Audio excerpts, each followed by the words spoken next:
우리 감염자인 척 연기하는 건 어때? 나 부끄러운 만성병인 거 몰라? 절대 안 돼.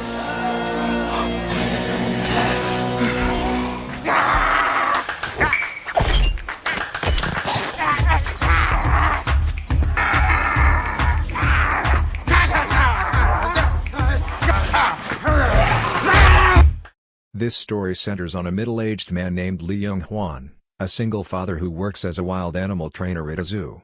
Every day he faces lions and tigers without fear. But behind that firm look hides a gentle and loving heart. He has a daughter named Lee Sue, a cheerful girl who loves to dance. And she's been preparing for an upcoming dance competition in her town. Their relationship is close, warm, filled with laughter, though sometimes colored by small arguments like any family. They also have a cute pet cat who loves watching TV in the living room. But on that bright peaceful afternoon, a terrifying news report began to appear on the screen. A mysterious outbreak was spreading across the country. Still unaware of what's coming, Jeong Hwan and Sue spent the day celebrating her birthday, a day that should have been full of joy. Before everything changed. Even Grandma Kim joined the celebration, though only through a video call since she lived far away in the countryside. Everything seemed joyful, filled with laughter and warm wishes until something strange began to happen. At first, they thought their next-door neighbors were just dancing to loud music. But soon, the laughter faded, and what followed was something truly terrifying.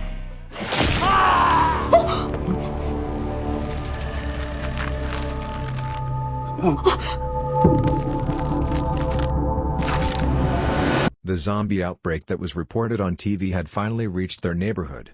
They hid behind the sofa, trembling in fear as the woman outside moved strangely. Not like a human, but like a predator hunting its prey.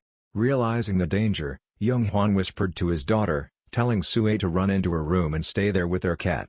The strange woman suddenly smashed through the glass window, lunging straight toward Jeong Hwan. But he reacted fast, pushing the sofa forward, pinning her down before she could attack. Breathing heavily, he ran to Sue, who showed him the news on her phone. The zombie outbreak had already spread across the entire country. Realizing the danger, they wasted no time.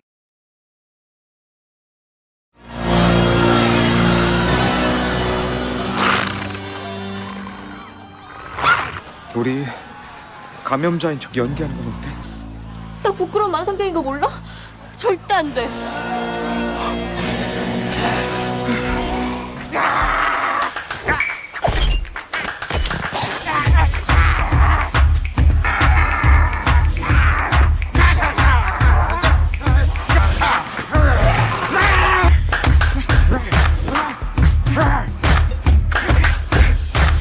But the zombies weren't so easily fooled. They soon realized something was off and started chasing them. In the chaos, Sue tripped and fell and an old zombie grandma began limping toward her. Driven by instinct, Jeong Hwan rushed to protect his daughter, blocking the attack with his arm, only to have it bitten by the zombie.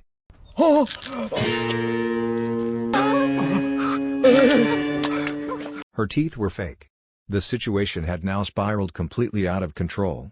Jeong Hwan told Sue to hide while he tried to reach the car. At first, everything went wrong. Chaos everywhere. Zombies closing in from all sides. But with sheer determination, he finally managed to break through the horde and escape. Jeong Hwan felt relieved, but his expression quickly changed when he saw his daughter's condition. It turned out Sue had been bitten by a child zombie while waiting for him to get the car. The tension rose as Sue's body began to change. She panicked, terrified, not knowing what would happen to her.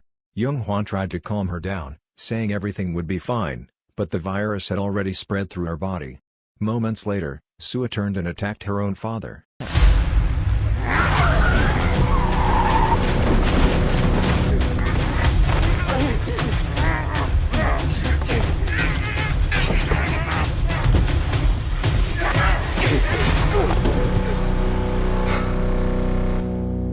That night, Grandma Kim, who had just returned home, was shocked to see Jeong Hwan standing there. She asked about her granddaughter, but Jeong Hwan stood silent, his face filled with confusion. Realizing that something terrible had happened, Grandma Kim hurried inside. There she found her house in chaos, the result of Sue's rampage after turning into a little monster.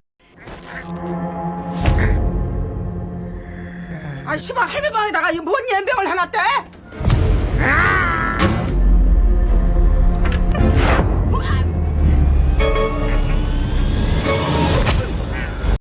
Kim was known for her firm yet loving nature. Even Soo ended up surrendering after daring to attack her. Jeong Hwan told Grandma Kim everything that had happened. Her face turned pale with sorrow. She could hardly believe what had become of her granddaughter. Moments later, the news announced a national state of emergency. The government had deployed the military to stop the infection, granting them permission to shoot anyone showing signs of the virus. Even worse, those who tried to hide the infected would be punished as criminals. Hearing that, Jeong Hwan was terrified. He couldn't bear the thought of his daughter being hunted down like a monster. In despair, he decided to end Sue's life himself and bury her with his own hands. But as he looked into her face, the love and memories they shared made him realize he just couldn't do it. The strict Grandma Kim suddenly hit Jeong Hwan on the head, declaring that she would be the one to end Sue's life. But Jeong Hwan quickly stopped her, leading to a heated argument between them. Neither of them realized that Sue had quietly broken free from her restraints, and in an instant, she escaped. After searching for a while, they finally found Sue in an old house that had been turned into a storage room. It wasn't just any house. It was the place where Sue used to spend time with her mother. Jeong Hwan insisted that Sue could still be saved because coming to this place proved that she still had memories left inside her. To convince his mother, Jeong Hwan played Sue's favorite song. We should be together.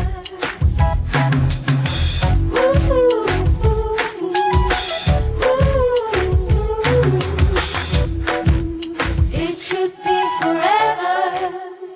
That night, a man named Dong-bae arrived, an old friend of Jeong Hwan from school. Dong had already heard about the zombie outbreak spreading across Seoul, and he came to check on Jeong Hwan, asking about Sue as well. Without waiting for permission, he stepped inside, eager to see her. Trying to hide the truth, Jung-eun nervously said that Sue was just going through puberty. But Dong, now working as a pharmacist, he knew that Sue was infected. Dong said his goodbyes, but once he stepped outside, he quickly took out his phone to report Sue's condition. Seeing this, Jeong Hwan stopped him, his voice trembling yet firm. His daughter was not a zombie. An argument broke out. Dong insisted that Sue had already changed and could be dangerous, while Jeong Hwan refused to believe it, convinced that his daughter was still human inside. Jeong Hwan then showed a recording, proving that Sue still had traces of her human memories. He insisted that if he kept training her mind, the virus would eventually weaken. With quiet determination, he added that he would train Sue the same way he trained wild animals at the zoo where he worked. On one hand, Dong was only thinking about his own safety and the villagers, but on the other hand, he also felt sympathy for his friend and his daughter, so he simply asked them to leave the village. A few moments later, thanks to Grandma Kim's firmness, the zombie Sue was even able to sleep soundly. The next morning, Dong arrived after receiving news from a friend working at a major pharmaceutical company in the US that scientists had successfully conducted animal trials and were preparing to request emergency use approval. With this news, Dong finally agreed to wait for the antidote while continuing to help train Sue. A short while later, they took Sue to a remote island and began training her not to bite anymore. 이거는 악수하는 거야. 안 돼! 절대 등 보이지 마. 될 것이냐? In addition, Jeong Hwan taught her social interactions like blinking so that she would appear more like a normal human. Day by day passed and it seemed that Sue was beginning to show positive responses in progress. After several days of training, Jeong Hwan dared to test whether she still liked to bite when his hand was offered.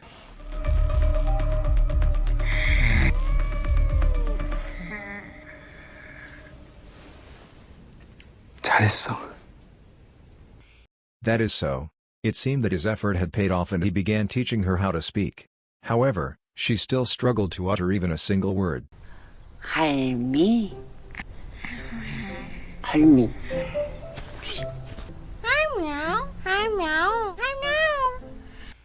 Grandma Kim also asked Jeong Hwan to buy cosmetics to cover the veins on Sue's face so that no one would become suspicious. He quickly went to the cosmetics store and purchased the necessary items.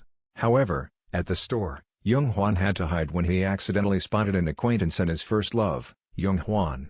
Unexpectedly, she approached him and offered him a ride home. Jeong Hwan appeared somewhat uncomfortable with the encounter, while Jeong Hwan seemed happy to see him. Jeong Hwan explained that she had become a teacher and was assigned to the same school they had attended back in middle school. She asked about Jeong Hwan's current life, to which he briefly replied that he now had a child, but her questions didn't satisfy her curiosity. Jeong Hwan began to feel uneasy, especially since he didn't want Yeon-hwa to know about his daughter's condition. In the end, he asked to be let out and continued home on foot. That night, Jeong Hwan found himself caught in a dinner invitation from Yeo-jeong, which had actually been arranged by Yeon-hwa. Yeon-hwa mentioned that she had heard Jeong Hwan was divorced and that his child was receiving brain treatment, and she asked him to enroll Sue in her school. However, Jeong Hwan refused, explaining that Sue was already being homeschooled. Meanwhile, from the sound of the TV in the room, they heard news that the battle against the zombie virus was nearing its end. 난 좀비를 혐오해. The news changed Yeon-hwa's mood as she harbored deep hatred for zombies after her fiancé became infected and she was forced to kill him. This made Jeong Hwan even more fearful, especially if Yeon-hwa were to discover Sue's condition. He knew that Yeon-hwa was a martial arts expert obsessed with eradicating zombies. One day, Jeong Hwan met with Yeo-jeong to share his plan to take Sue to amusement ride she used to visit when she was little. At first, Yeo-jeong disagreed and forbade it, but he eventually relented after Jeong Hwan pleaded earnestly. Upon returning home, Jeong Hwan was shocked to find Yeon-hwa at the house. He scolded his mother for letting her in. But before he could explain further, both of them panicked as Sue suddenly came out of her room. As Yeon-hwa tried to greet her, Jeong Hwan quickly acted and ushered Sue into the room. Yeon-hwa grew suspicious when she heard pounding on the door. Jeong Hwan immediately diverted her attention, saying it was time for his mother to exercise to distract Yeon-hwa, whose suspicion was growing. The next day, Yeo-jeong arrived to accompany them to the festival. Sue was dressed up by Grandma Kim to make her look like a normal human. She looked stunning in her red outfit.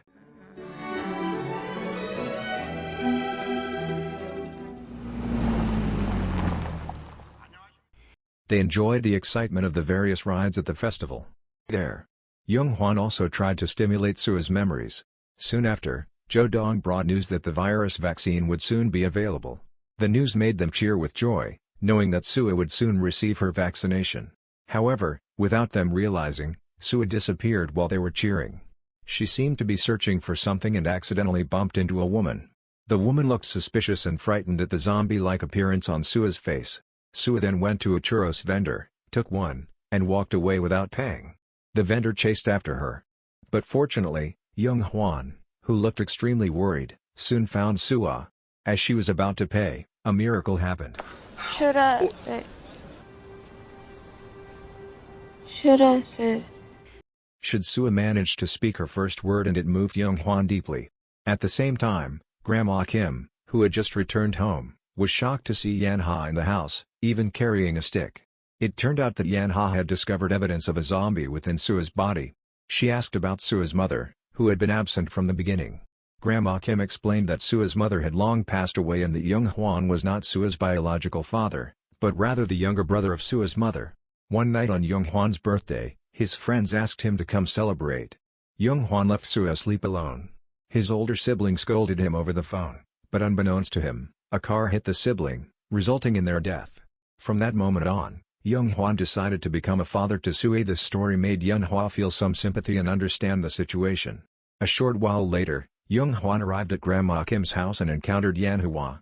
At first, Yeon-hwa attacked Sue with her stick, but Jeong Hwan quickly protected her. Yeon-hwa's expression changed when she realized that Sue obeyed Jeong Hwan's request not to attack. Yeon-hwa couldn't believe that zombies could understand humans, and she even intended to attack again after recalling her fiancé, who had turned into a zombie. Finally, Yeon-hwa gave up and promised not to report the incident on the condition that Sue must attend her school.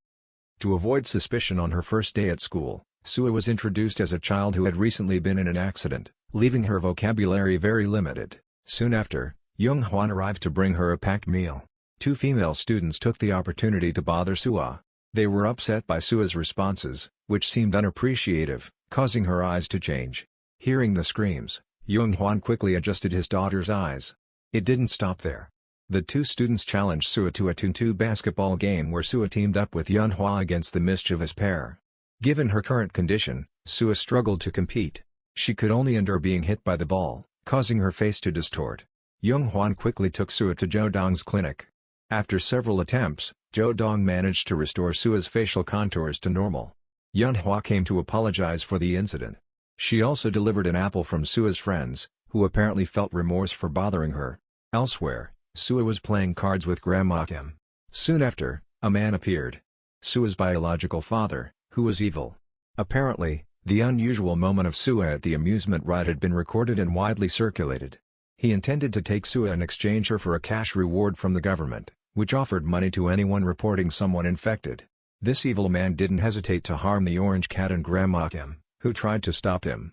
Upon receiving news from Grandma Kim, Jeong Hwan quickly ran down the hill to stop the car.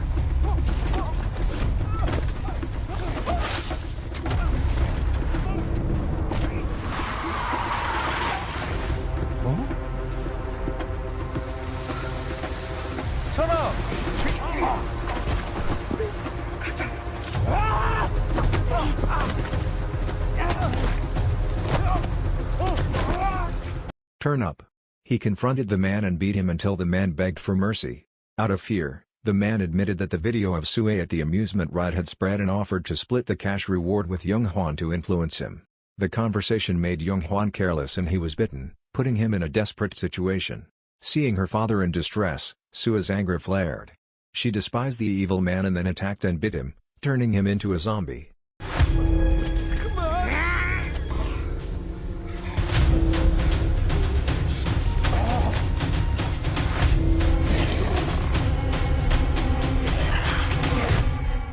Afterwards, Jeong Hwan met Yeo-jeong to inform him that he would leave the village with Sue and asked him to delete all photos of Sue to avoid getting involved since hiding someone infected is considered a crime. Upon arriving home, Grandma Kim had already packed her belongings after hearing from Yeo-jeong that they were leaving. She insisted on going along no matter what. The cat, too, seemed determined to join them.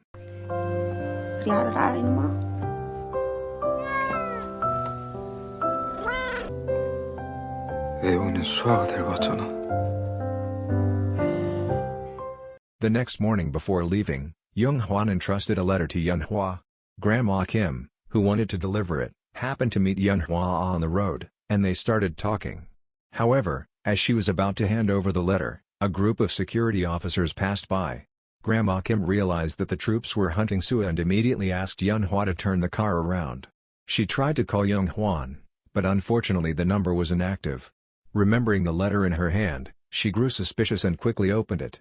It turned out Jeong Hwan had deliberately written the letter so that Grandma Kim would not go with him as he didn't want his mother to get dragged into the trouble. They were preparing to leave for a remote island. Unfortunately, their plan was about to fail as security forces appeared surrounding them from all sides. The commander demanded that Jeong Hwan hand over Sue. Jeong Hwan reluctantly agreed, but on the condition that the child would not be harmed. However, the commander refused to compromise and immediately ordered his troops to attack. A heartbreaking moment occurred as Jeong Hwan apologized to Sue and told her to bite him because it was the only way he could stay with his child. 수아야 미안해. 아빠가 우리 수아 끝까지 지켜줄 수 없게 됐어. 아빠를 물어. 그래야 우리가 영원히 같이 있을 수 있어. 아니야. 아빠가 따라갈 수 있어.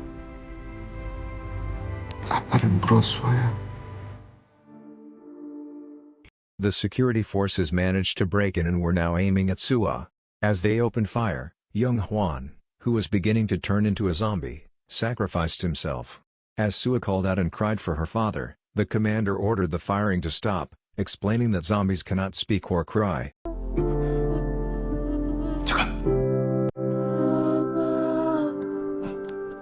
잘했어.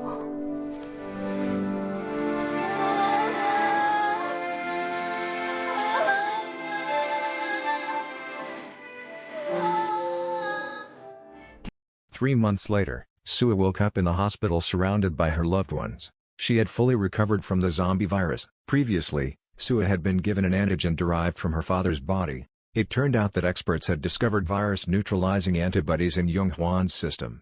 These antibodies had formed naturally due to repeated attacks from Sue on her father. With the small wounds healing thanks to the human body's automatic response, Sue was deeply moved by her father's relentless sacrifices to cure her.